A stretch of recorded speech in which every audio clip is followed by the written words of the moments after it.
You may have heard me mention Annie Lamott saying the main way to pray is help, thanks, and wow. Today is a day for wow, wonder, and awe. What are your experiences of wow?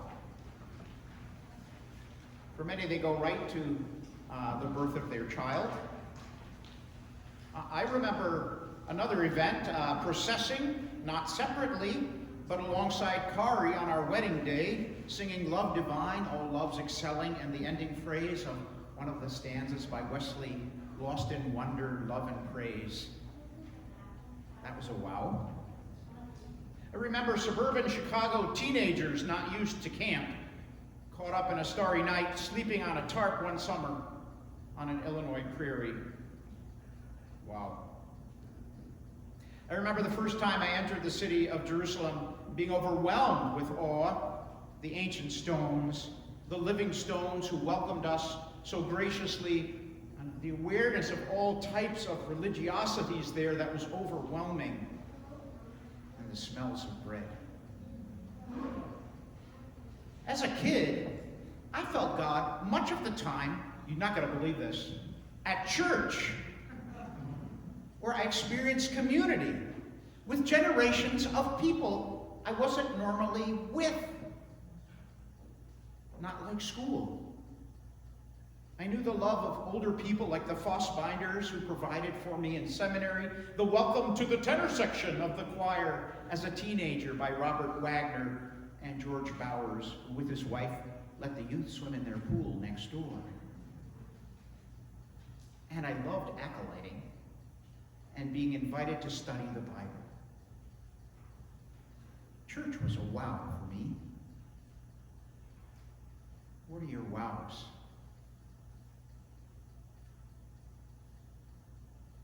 Today, I want to bring the wow of peace in the face of an unholy war with a memory of another time.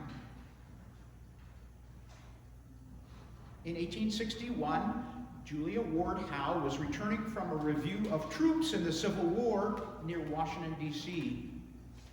Songs were sung as the crowd included wagons, horses, and soldiers. And they sang songs, war songs. James Freeman Clarke, who was with the group, suggested that Howe write a better text than an existing, rather dour one for its tune. It was published in the Atlantic Monthly and titled The Battle Hymn of the Republic, now an echo of the cry for peace wherever there is conflict in the nations. And it invites God to reveal God's self. Do you know this song? Mine eyes have seen the glory of the coming of the Lord. He is trampling out the vintage where the grapes of wrath are stored. I sang it when I was a kid. He has loosed the fateful lightning of his terrible swift sword. His truth is marching on. Sing it with me. Glory, glory, hallelujah. Glory, glory, hallelujah. Glory, glory, hallelujah. God's truth is marching on. I'm not going to sing hallelujah anymore, at Lent, so get it out of your system. I wish I could sum it up and then bottle awe. Trying to find awe and not what's not awe. Glory and wonder and wow. And I want to claim and reclaim those words and these experiences as apt and fitting places where God dwells. But I worry about experiences which mirror awe, but are not helpful or holy. I worry about escapism, which can be a form of denial and lead to all manner of trouble within and for anyone's health, like too much screen time, which numbs the brain and becomes its own sort of addiction. I also worry about trauma, where emotional and sometimes physical scars fester with sheer terror of abuse, violence, and where any semblance of comfort and love are nowhere to be found. In each case, not all, a kind of overstimulation causes the psyche and its relationship to the body to be out of kilter, either in a mode that denies reality or which heightens an experience of terror within reality. First, an example of escapism. In Roald Dahl's Charlie and the Chocolate Factory, made into the movie titled Willy Wonka, know it? Mike TV is the fourth winner of the Golden Ticket and exists only to watch TV all the time, even receiving his meals while glued to the tube. A website devoted to Roald Dahl describes Mike TV like this. Unlike the other finders, the original novel gives no explanation as to how Mike finds his golden ticket, because he talks only about his television obsession in his newspaper interview, especially his preference for violent movies featuring gangsters. He's described as wearing no less than 18 toy pistols of various sizes hanging from belts around his body, and likes to act out shootings. It is also implied that he is a fan of cowboys, as he is said to have a picture of the Lone Ranger stenciled on his windbreaker when he arrives at the factory. Second example is trauma. In my early years as pastor, I cared for Karen, a parishioner who had multiple personality disorder, with about 7 personalities, with 7 different names. A form of mental illness that became her coping mechanism for her trauma as a child. For her, eliminating each personality except her core personality was a road to claiming her true self, and only possible when she could trust relationships with others and not live in constant fright.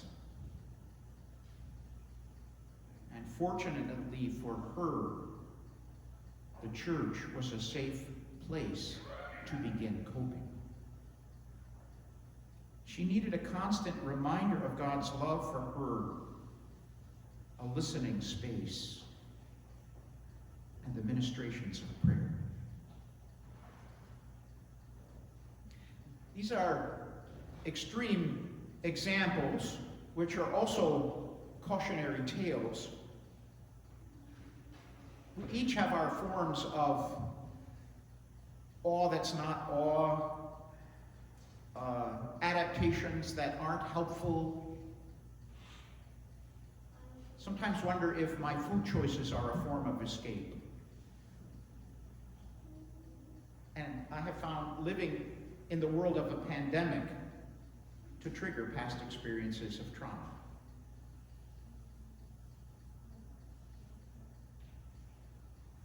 I still want to explore all and know it as a place with God, and invite you into it as a holy and safe place. Wow. In today's gospel story, on the mountain, when Jesus was praying to God and praying with God, he was changed.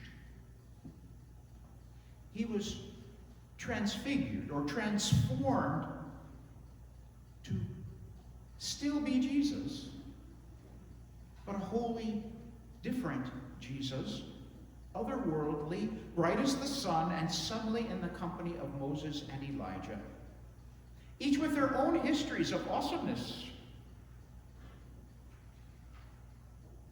In the book of Exodus, Moses regularly conferred with God, which made his face glow, as we heard earlier, and which prompted an adaptation when coming down from the mountain. All this to mediate God's disturbing presence from a cloud and surrounded by glory, and to help God's people Israel center themselves in God's mercy and steadfast love. It was a constituting moment for the people of Israel. In the book of 1 Kings, the storied prophet Elijah vaulted from the earth in a flash up a ladder in a fiery chariot, never to be seen again. It was awesome. It was a true crossing from glory into glory.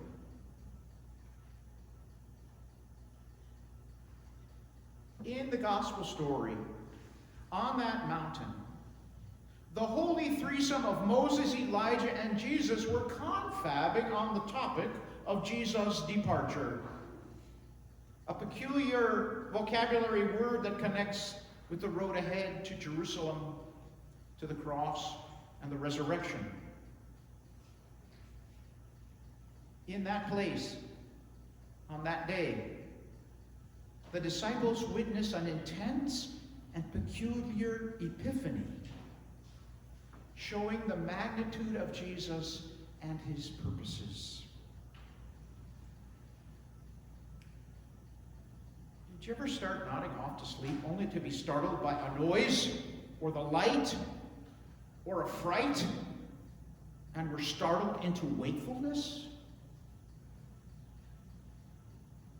You think that's what Peter and friends experienced?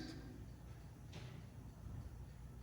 wasn't a dream, though it may have seemed like a dream. No, it was an experience of the reality of God and Jesus in a really awesome way that brought clarity and fright at the same time. Wow.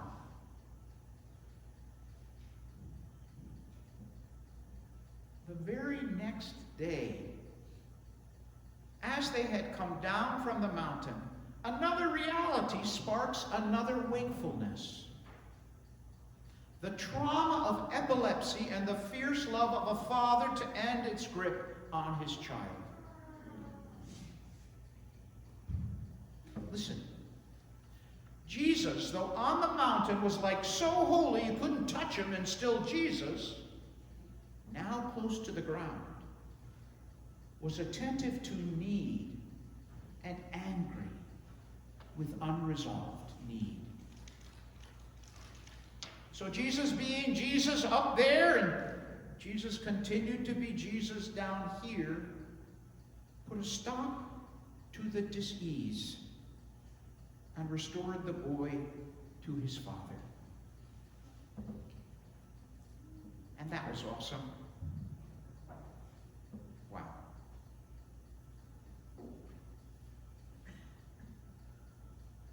Jesus reveals glory. Jesus goes from glory to glory. Our eyes have seen that glory and bear witness to that glory. A favorite teacher of mine says that glory is the weightiness of God, like heavy feet stomping to draw attention. Today, at a feast that recalls Jesus' baptism and God calling him beloved, we will soon be marching into the 40 days that have their own intensity and focus toward renewal in baptismal glory. We marvel at Jesus on the mountain and Jesus coming down to heal. We invite Jesus into this space and our holy gatherings each Sunday. We also invite Jesus into our need, our homes, our work, and into the disturbing troubles that are being stirred up in Ukraine.